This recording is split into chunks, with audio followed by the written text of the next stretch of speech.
All right, here we go with another episode. We're making another pass at a similar route I've shown before, which is the crossing Midtown Manhattan in rush hour route. I'm getting this one started a little bit later in the route than I normally do today, and that has to do with the car not able to pick up a GPS signal, an accurate one, and it seems to be frozen in terms of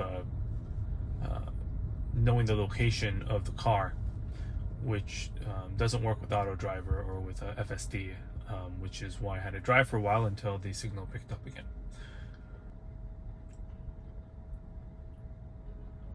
So we're just very slowly creeping forward at this green light. Not sure why, but we're crossing Park Avenue, which does often have a lot of cars waiting to turn, but it looks like the main issue here is that the blockhead is just clogged. So now you can see that FSD just made the choice to cross the intersection, but the light turned red. I'm getting honked, and this will have to be intervention number 1. That guy wasn't happy. But nonetheless, this particular move the car did at the intersection shows that the judgment of FSD in those complicated scenarios is still just simply not quite there yet.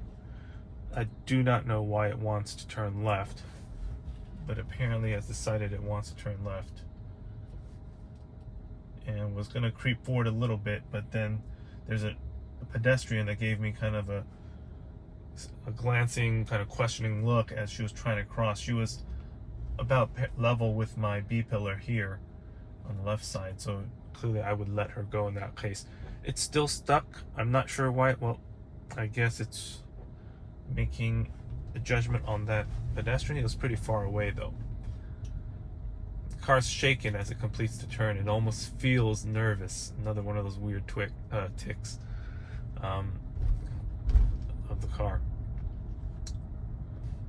So no intervention in that left turn, albeit it certainly was very awkward. Nothing enough beyond the initial mistake to warrant any sort of accelerator push or a takeover. It just felt like a driver that obviously knows how to drive, but doesn't really understand why is it pulling over now. It's pulling over behind this parked car, indicating a right blinker as if it wants to park. This is certainly not the destination, so it looks like what it wants to do is to turn right.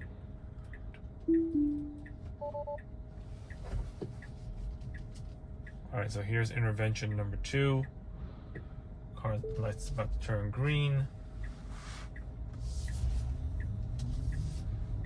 And I'm going to re-engage it right here. Well, right here. Does that work? I'm not going to give it any more chances. I'm just going to complete the turn and then re-engage the FSD. I just don't know if you can engage full self-driving while halfway through a turn. Alright, here we go. Re-engage. Alright, so far not so good for FSD in that scenario. So let's review why in previous videos it really didn't have trouble crossing the avenues, whereas in that last scenario it pretty much failed.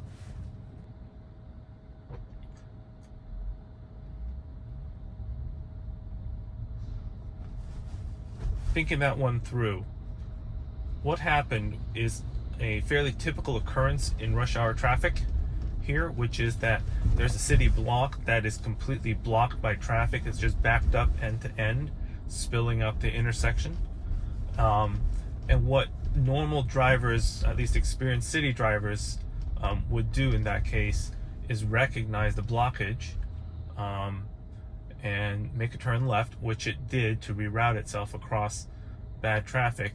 But then as it negotiated the next turn to turn right, it failed to recognize that the car in front of it had all the markers of an unoccupied car, unfortunately parked in the right turn lane. So that marking should have been recognized as, brake lights off. It's clearly not moving. It's in a parked position. And if you could see through the window a little bit into the driver's side, you could also recognize that there's no person there. All right, no problems with the passing pedestrian, doing a smooth slow down, not having any strange questioning stares this time. It's given these crossing pedestrians lots of space, but creeping up towards them at the same time, which is encouraging. You do kind of have to force your way through a crowd, and now it's not creeping up anymore. Basically opening up what is effectively a makeshift crosswalk that's overly generous, the plaza.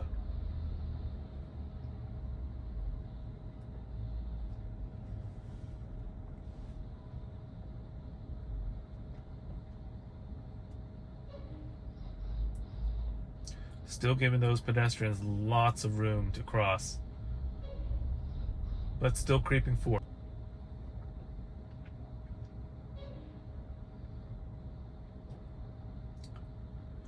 It's still parked a little far. Well, now it's creeping forward.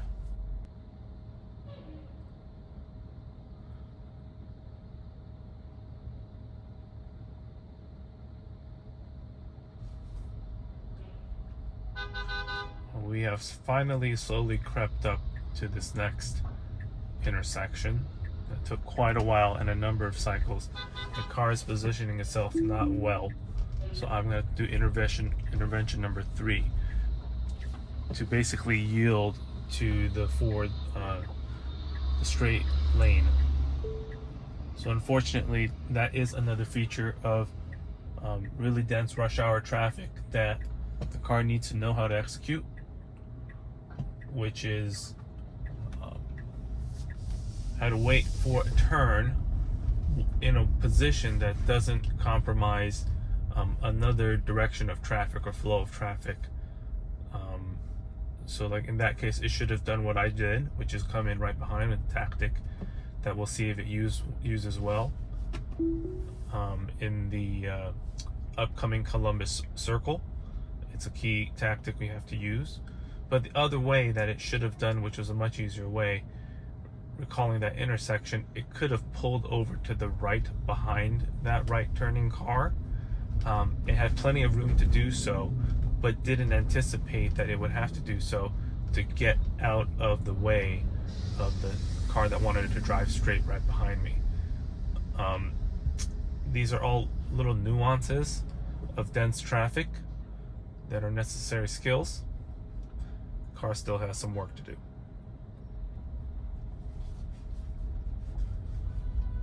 Alright, it looks like the car and or the GPS, more likely the GPS, is making the decision to, oh dear, what is it trying to do now? The steering wheel flashing left. I mean, a detour turning left is a viable detour, especially given this really dense traffic. And I'm looking down that avenue, down that street right now, and there's not a lot of traffic down that street, but it decided to go forward. Confusing, admittedly. Not uncomfortable for a passenger, but as a supervisor, I'm confused. So the biker kind of waved me forward and decided to go for it at the same the fraction of a second later. So that's intervention number 4. Now we got a taxi driver who's saying hey to somebody and blocking the middle lane of traffic. So we're right next to a big hotel. Looks like he's having a conversation with his friend. Let's see what the car does. The correct thing in this situation is this taxi in front of me should just not block and get a move on.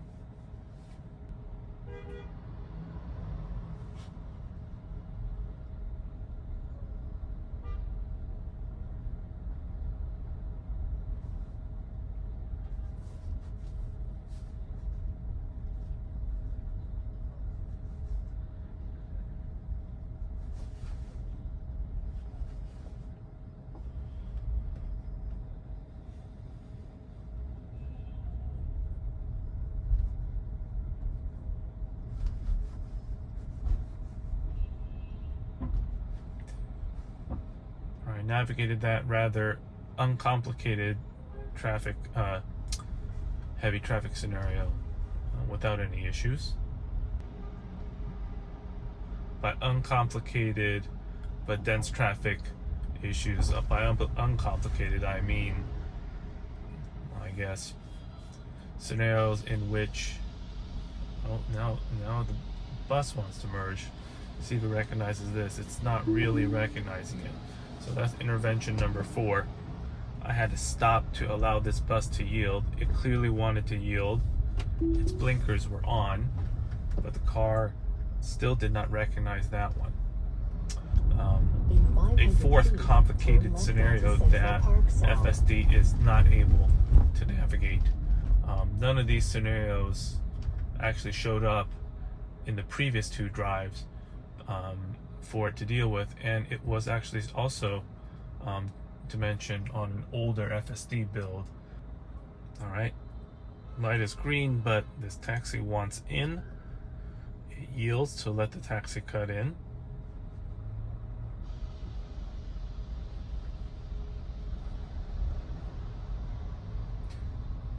Now, and I do not have a clue why this bus is deciding to do a weave around 2 lanes. Is it trying to yield to the garbage truck, which appears the car is also trying to do? But it has to kind of thread this needle between the car and this guy who was just sort of standing like he wants, and then he does actually cross. Okay, good read at least of that person.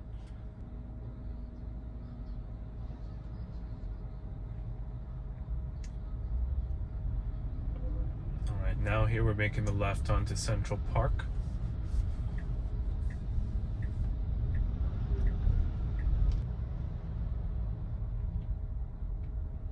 Alright, let's see how well it navigates this motley crew of different vehicles.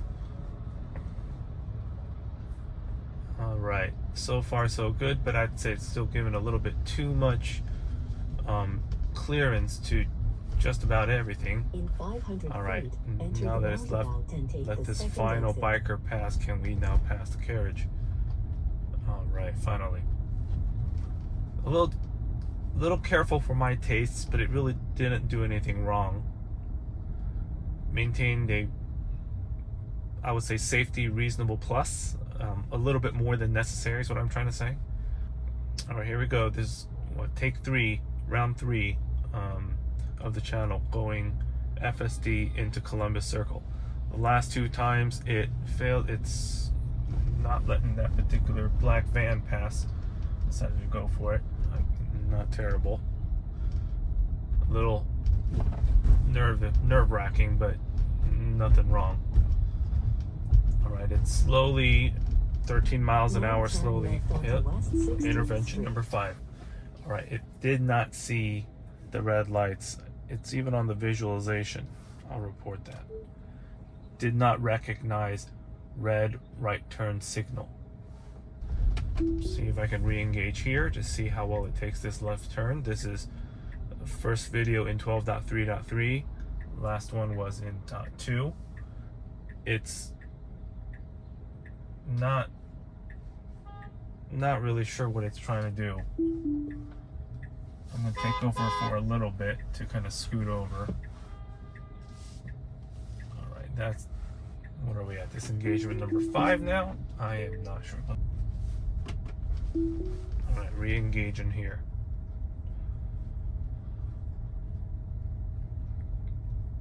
Alright, this has got to be far and away the record number of takeovers that I've had to do, which includes notably one safety related takeover that I had to report during the shoot. But yeah, it's not doing well this time. It's also making a incorrect lane selection. It's supposed to be in the lane to the right. That's the straight lane, but it was in the left turn lane and still went straight, as you can see. Now it has to avoid this biker who's biking toward us. It does a good job of that. But yeah, it drove through the wrong lane. Right now it's driving very cautiously, almost like a somewhat traumatized driver. Fair enough, but this is a little too much like a human. It really needs to get in the left lane to recognize a straight going lane. Alright, it was going with a gusto, crossed this green light and stopped abruptly because, well, this car is, for whatever reason, stopped as well. Alright, we are coming up on our destination. Now your destination. So it looks like it's slowing down and pulling over to the left. And it's about to make a stop right, parked on the left. Nicely done in terms of pulling over to give clearance to flowing traffic. Now it's all right. Thank you very much.